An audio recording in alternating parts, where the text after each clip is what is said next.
नमस्कार। अभी आप पहले कक्षा 9 के काव्यखंड के 2 पाठ कबीरदासी और वाक इनका अध्ययन कर चुके हैं। आज पाठ 3 सवैये, जिसके रसखान कवि रसखान है। कृष्ण भक्ति कविवर रसखान का जन्म सन 1548 में हुआ माना जाता है। इनका वास्तविक नाम सैयद इब्राहिम था और वे दिल्ली के आसपास के रहने वाले थे। कृष्ण भक्ति ने ऐसा मुग्ध कर दिया कि उन्होंने गोस्वामी विठलनाथ से दीक्षा ली और ब्रजभूमि में जा बसे। सन 1628 के करीब इनकी मृत्यु हुई। अर्थात ये मुस्लिम कवि होते हुए भी इनकी श्रद्धा कृष्ण भक्ति भाव थी। उसी भक्ति से आकर्षण होकर इन्होंने कृष्ण के बारे में अनेक सवैये पद आदि लिखे। उन्हीं में से पहले सवैये को वर्णन करता हूँ। तो यहाँ पहले सवैये में कृष्ण और कृष्ण भूमि के प्रति कवि का अनन्य समर्पण भाव व्यक्त हुआ है। कवि ने कह रहा है, मानुष हो तो वही रसखान, बसों ब्रज गोकुल गांव के द्वारा। इसमें रसखान कवि कहते हैं कि हे ईश्वर, यदि मुझे मनुष्य बनाया जाए तो मैं वही गोकुल गांव में ग्वालों के बीच में रहूं। अर्थात कृष्ण भूमि से इन्हें इतना लगाव है कि वो ईश्वर से प्रार्थना करते हैं, यदि मुझे मनुष्य बनाया जाए तो मैं ब्रज में ग्वालों के बीच में रहूं। जो पशु हो तो कहा बस मेरो, चरो नित्य नंद की धैनु बता। और हे ईश्वर, यदि मुझे पशु बनाया जाए तो मैं नित्य नंद की गाय के बीच में चलूं। अर्थात जिसे कृष्ण भगवान चलाते हों, मैं ऐसे गांव में रहना चाहता हूँ। पाहन हो तो वही दिल को जो कियो हरि छत्र पुरंदर धाम। और हे ईश्वर, यदि मुझे पत्थर बनाया जाए तो उसी पहाड़ का, जिस पहाड़ को इंद्र भगवान का घमंड दूर करने के लिए भगवान कृष्ण ने अपनी उंगली से उठाया। अर्थात मैं यदि पत्थर भी बनाऊं तो उसी पर्वत का, जिसे इंद्र भगवान का घमंड दूर करने के लिए कृष्ण भगवान ने अपनी उंगली से उठाया था। जो खग हो तो बसेरो करो मिली कालेंद्र कदम की डाल। और रसखान कवि की हार्दिक अभिलाषा है कि यदि उन्हें पक्षी का जन्म मिले तो उनका बसेरा यमुना तट पर स्थित उसी कदम वृक्ष पर हो जिसके नीचे खड़े होकर कृष्ण भगवान बंसी बजाया करते थे। तात्पर्य यह है कि रसखान प्रत्येक स्थिति में अपने इष्ट श्री कृष्ण का निकटतम सानिध्य, साहचर्य और कृपा प्राप्त करना चाहते हैं। वो कृष्ण की कृपा प्राप्त करने के लिए हर एक जन्म में उनके पास ही रहना चाहते हैं और इसी की प्रार्थना वो इस सवैये में कर रहे हैं। यानी किसी भी रूप में कृष्ण अलग अथवा विमुक्त होकर वो रहना नहीं चाहते। अर्थात कृष्ण भक्त की वे अनन्य भक्ति से और कृष्ण की कृपा ही प्राप्त करना चाहते हैं। ये तो आपका पहले सवैये का अर्थ। दूसरा, या लपटी और कामरिया पर राज तिहु पोतो सजिता। इसमें भी कृष्ण और कृष्ण भूमि के प्रति कवि का अनन्य समर्पण भाव व्यक्त होगा। अर्थात वो हर तरह से कृष्ण की भक्ति को प्राप्त करना चाहते हैं। उसके लिए उन्हें चाहे पत्थर बनाया जाए, पशु बनाया जाए या पक्षी बनाया जाए, वो हमेशा कृष्ण के सानिध्य प्राप्त करने के लिए उसी ब्रज गांव में उत्पन्न होना चाहते हैं। अर्थात जिसके कारण उन्हें कृष्ण भगवान के निकट ही रहना पड़ेगा। या लपटी और कामरिया पर राज तिहु पूर्वो तरीका। इस सवैये में भी श्री कृष्ण के प्रति कवि का प्रेम समर्पण भाव व्यक्त किया गया है। अर्थात कृष्ण के प्रति वो पूर्णतः समर्पित हैं। इस भावना को वो इस सवैये के माध्यम से प्रकट कर रहे हैं। रसखान कृष्ण प्रेम के बदले संसार के समस्त सुखों, सभी प्रकार की संपत्तियों और आदि को छोड़ने के लिए तैयार हैं। तो इस बात को इसी छंद में कहते हैं। कृष्ण के अविरल प्रेम में डूबे रसखान कवि कहते हैं कि या लकुटी और कामरिया पर राज तिहु को करता। कृष्ण की उस लकुटी यानी लाठी और कंबल पर मैं तीनों लोगों का राज भी निछावर करने को तैयार हूँ। यदि कोई मुझसे कहे कि आप तीनों लोगों की राजा बन जाएंगे, तो मैं राजा बनना स्वीकार नहीं करूंगा, बल्कि कृष्ण भगवान की उस लाठी और कंबल और उस वस्त्र के प्रति उनको प्राप्त करना चाहूंगा जिनसे मुझे लगाव है, अर्थात मैं कृष्ण की भक्ति ही प्राप्त करना चाहता हूँ। मुझे तीनों राज्य की अभिलाषा नहीं है। ये रसखान कवि कहते हैं। आठों सिद्ध नवो निधि के सुख, आठ सिद्धियां होती हैं। नवो निधि, निधि माने खजाना, ये नौ खजाने के सुख नंद की गाय चराई। कृष्ण की लकड़ी और कंबल पर मैं तीनों लोगों का राज निछावर कर सकता हूँ। आठों सिद्धियां और नवो निधियां,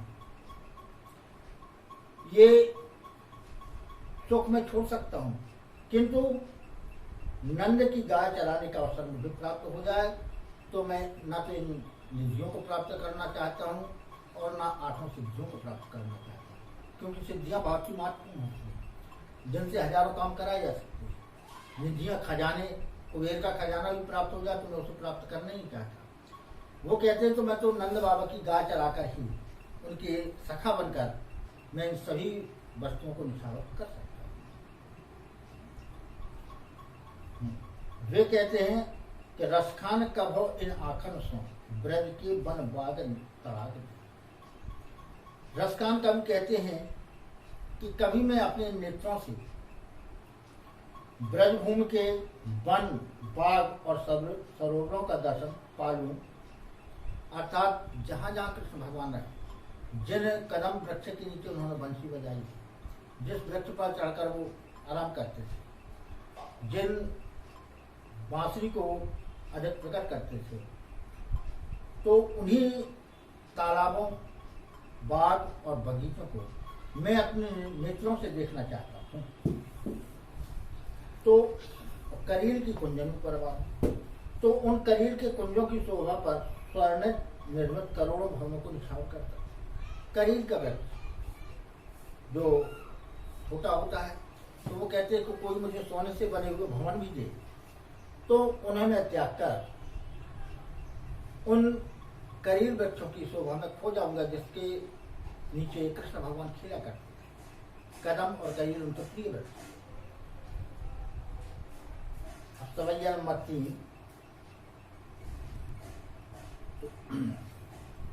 इस छंद में कृष्ण के रूप, सौंदर्य के प्रति गोपियों की उस मुग्धता का चित्रण है जिसमें वे स्वयं कृष्ण का रूप धारण कर लेना चाहते हैं। अर्थात इस छंद में कृष्ण और गोपियों के प्रेम का वर्णन किया गया है। गोपियां कहती थी कि मैं किस प्रकार कृष्ण भगवान को रिझाऊं, जो उनके मन भाए तो मैं उन्हीं को प्रसन्न करूं, जिसके कारण वो मेरी ऊपर कृपा बनाए रखें। तो उसी का वर्णन इस छंद में किया गया है। मोर पखा सिर ऊपर राखी हूं, गुंज की माल गली पे।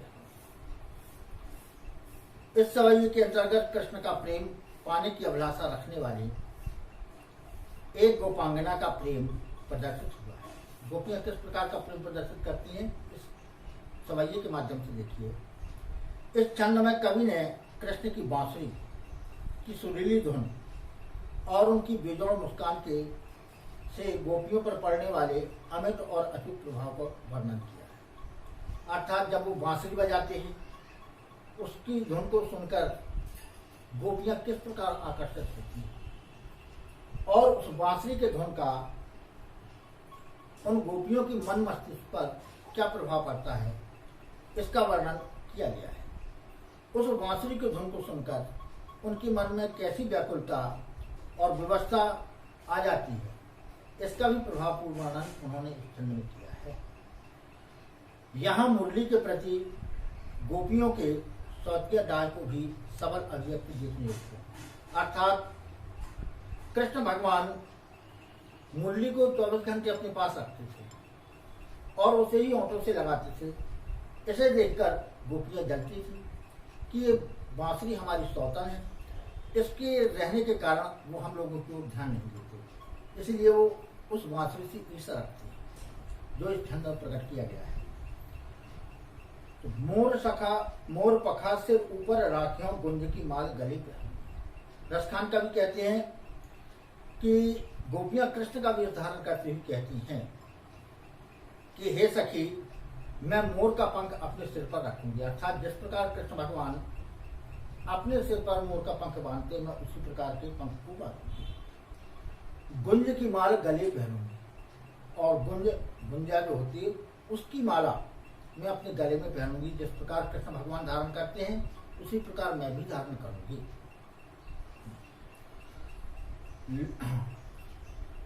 ओढ़ पीताम्बर ले लपटी, पीले रंग का वस्त्र ओढ़कर, और ले लपटी, और उन्हीं के समान एक लकड़ी लेकर, क्योंकि ग्वाले लोग चराने के लिए लकड़ी लेते हैं जिससे जानवरों को चराते हैं, तो उसी प्रकार मैं भी पीले रंग का कपड़ा ओढ़कर और एक हाथों में एक लकड़ी लेकर वन गोधन ग्वारन संग फिरूंगी। वनों में गायों और ग्वालों के साथ उनके साथी घूमा करूंगी। अर्थात कृष्ण को रिझाने के लिए गोपियां हर तरह से तैयार हैं कि मैं पीले रंग का कपड़ा ओढ़कर, हाथ में लकड़ी लेकर, वन में गायों और ग्वालों के बीच में उनके साथ साथ ही गाय चराती फिरूंगी। तो भाव तो वही, मेरो रसखान सो तेरे कहे सब स्वान कर।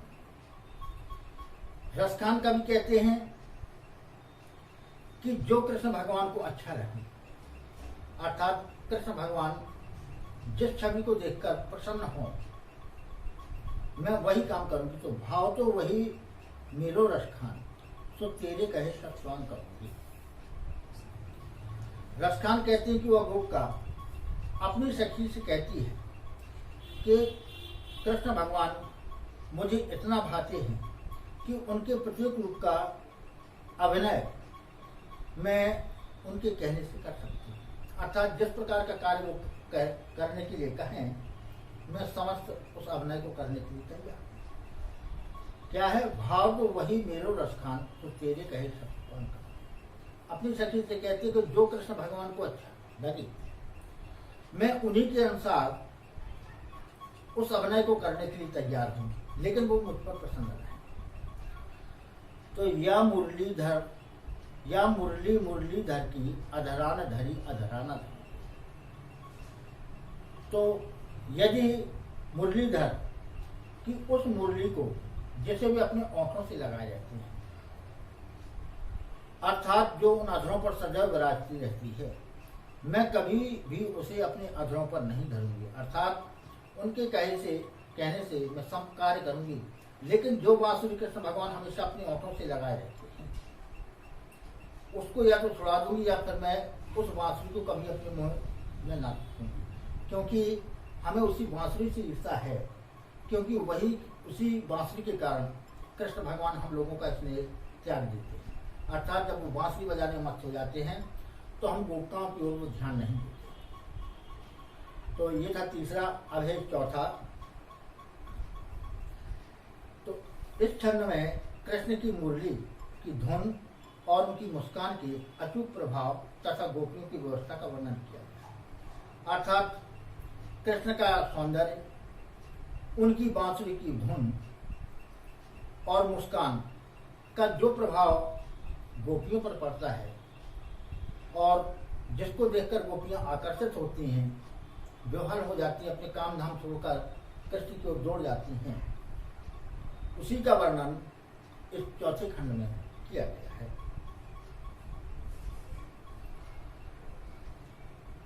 कानन दे अंगुरी रहगो जब ही मुरली धुन मंद बजे। इस सवैये में कई रसखान कवि एक गोपिका का वर्णन कर रहे हैं जो कहती है कि कृष्ण की मुस्कुराहट इतनी मादक है कि उसकी मादकता से नहीं बचा जा सकता।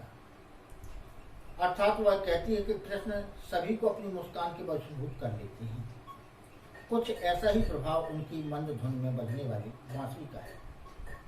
रसखान कवि कहते हैं कि गोपिका कहती है कि कानन दे अमरी रहे, अर्थात जब कृष्ण भगवान किसी वृक्ष के नीचे बैठकर बांसुरी बजाएंगे तो उस स्वर के कारण हम अधीर हो जाते हैं, हमारे शरीर में बहुत ही बेचैनी उत्पन्न होती है, हम बेहतर हो जाते हैं और कृष्ण भगवान की ओर दौड़ते चले जाते हैं। अर्थात उस बांसुरी की धुन का ही प्रभाव है जिसके सुनने से ये सभी लोग व्याकुल हो जाते हैं। लेकिन अब मैं क्या करूंगी, कानन दे अमरी रहे जब ही मुरली धुन मन। अब जब भी कृष्ण भगवान मधुर स्वर से उस मुरली वादन करेंगे तब मैं अपने कानों को दोनों उंगलियों से बंद करूंगा। अर्थात जब मेरे कान ही बंद होंगे तो मुझे उनकी धुन सुनाई नहीं देगी, और धुन सुनाई नहीं देगी तो मैं उसको सुनकर व्याकुल नहीं होंगी और न वहां भक्ति हो जाऊंगी। अर्थात उनसे रूठने का अभिनय करती है कि जब भी वो बांसुरी बजाएं तो मैं अपने कानों में उंगली लगा लूंगी, अर्थात उनके स्वर को सुनकर मैं उनके पास नहीं जाऊंगी क्योंकि मुझे स्वर सुनाई ही नहीं देगा।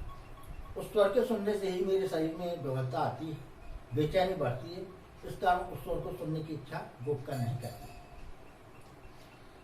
मोहन तानन सौ रसखान, अटा चढ़ गोधन गई है तो गई है।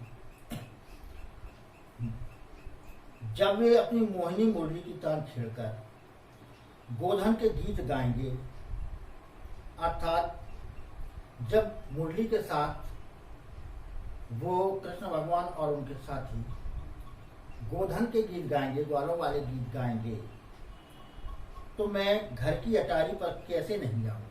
अर्थात जब वो बांसुरी भी बजाते हैं और गीत भी गाते हैं तो उसे सुनने के लिए मैं व्याकुल होकर अट्टालिका पर, अपनी ऊंची अटारी पर चढ़ जाती हूँ जिससे हमें उसकी ध्वनि सुनाई दे और कृष्ण भगवान की तरफ सुन सके। लेकिन अब मैं ऐसा नहीं करूँ।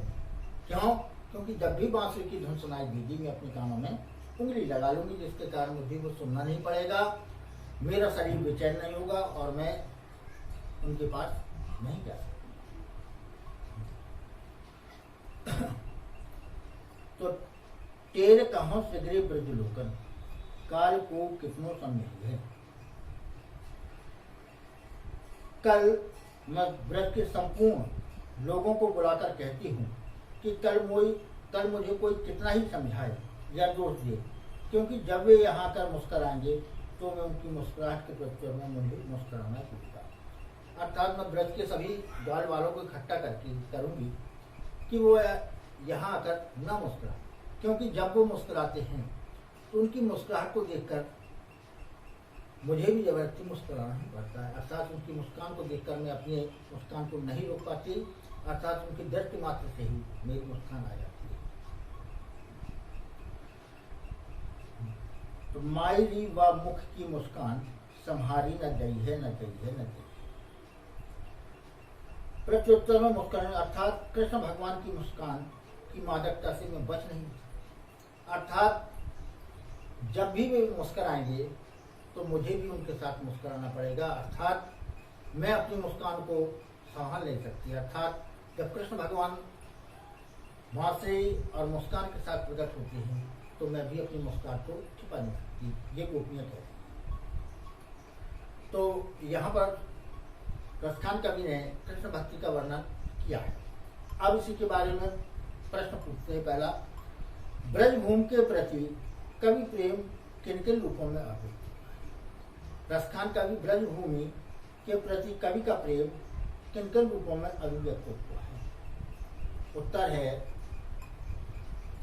कवि की इच्छा है कि यदि उसे मनुष्य जन्म प्राप्त हो तो वह गोकुल गांव का निवासी हो, पशु बने तो नंद की गायों के बीच में चले, और यदि पत्थर बनाया जाए तो उसी पर्वत का जिसे इंद्रदेव का घमंड चूर करने के लिए कृष्ण भगवान ने अपनी उंगली पर उठाया था, अर्थात गोवर्धन पर्वत। और अगर पक्षी का जन्म पाए तो यमुना तट पर स्थित कदम की डाल पर ही बसेरा कर, जिसके नीचे कृष्ण भगवान बंसी बजाते हैं। ये था प्रश्न नंबर 1 का। अब प्रश्न नंबर 2, कवि का ब्रज के वन बाग और तालाब को निहारने के पीछे क्या कारण, अर्थात वो क्यों इनको देखना चाहते हैं? उत्तर है, कृष्ण की बाल और बाल लीलाओं कवि को अत्यंत प्रिय है। ब्रज की धरती, वहां की वन, उपवन और सरोवर कृष्ण की लीला स्थल। यही कारण है कि रसखान कवि अपने आराध्य कृष्ण का समीप प्राप्त करने के लिए ब्रज के वन, बाग और तालाब को निहारना चाहते हैं। प्रश्न नंबर 3, एक लकुटी और कामरिया पर रसखान कवि सब कुछ निछावर करने को क्यों तैयार है? ये था प्रश्न। उत्तर है, एक लकुटी और कामरिया पर कवि सब कुछ निछावर करने को इसलिए तैयार है क्योंकि संसार के अन्य संसाधनों में उसे वह शांति प्राप्त नहीं होती जो कृष्ण का समीप प्राप्त करने के बाद प्राप्त होती है। प्रश्न नंबर 4, सखी ने गोपी से कृष्ण का कैसा रूप धारण करने का आग्रह किया था? अपने शब्दों में वर्णन कीजिए। उत्तर है, सखी ने गोपी के सिर के ऊपर मोरपंख और गले में गुंजा की माला धारण किए, शरीर पर पीताम्बर ओढ़े और हाथ में गाय को चराने वाली लपटी लिए ग्वाल बालों के साथ वन में विचरण करते हुए कृष्ण का रूप धारण करने का आग्रह किया था। प्रश्न नंबर 5, आपके विचार से कवि पशु, पक्षी और पहाड़ के रूप में भी कृष्ण का सानिध्य क्यों प्राप्त करना चाहते हैं?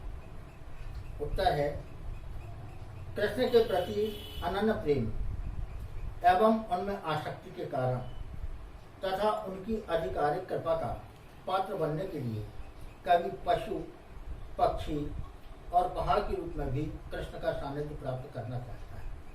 प्रश्न नंबर 6, चौथे सवैये के अनुसार गोपियां अपने आप को विवश क्यों पाती हैं? उत्तर है, कृष्ण की वंशी की मधुर तान, उनके गाय गोधन के गीतों और उनकी मादक मुस्कान से उत्पन्न सहज आकर्षण के कारण गोपियां अपने को विवश पाती हैं। अर्थात जब कृष्ण मधुर स्वर से बांसुरी बजाते हैं तो उसकी आवाज को सुनकर गोपियों का हृदय व्याकुल हो जाता है और वो स्वर को सुनने के लिए व्याकुल हो जाती हैं। भाव स्पष्ट कीजिए। कोटिक एक कल भौतिक के धाम करीबे के कुंजन पर। इसका भाव है, इस पंक्ति में कवि ने स्पष्ट किया है कि श्री कृष्ण के सौंदर्य का दर्शन करके संपूर्ण ब्रज ठगा सा रह गया है और वहां निवासी किसी की बात नहीं पूछते। कालिंदी कूल कदम्ब की दारन में कौन सा अलंकार है? देखिए, कालिंदी कूल कदम्ब की दारन का प्रयोग लगातार हुआ है और जहां लगातार होता है वहां कौन सा अलंकार होता है? अनुप्रियात। तो प्रस्तुत पंक्ति में भाव यह है कि जब श्री कृष्ण गोपियों की ओर देखकर मुस्कुराएंगे तो उस समय उत्पन्न होने वाले आनंद को संभालना असंभव हो जाएगा और इसमें अनुप्रास अलंकार है। या मुरली मुरलीधर की अधरान धरी अधरान धरी। तो या मुरली मुरलीधर की, देखिए मुरली मुरलीधर दो आए, यहाँ यमक अलंकार मुरली और मुरलीधर। तो कहने का तात्पर्य कि अभी आपने रसखान के बारे में पढ़ा। अब कल हम चौथा पाठ प्रारंभ करेंगे। इसी के साथ अपनी वाणी को विराम देता हूँ। जय हिंद।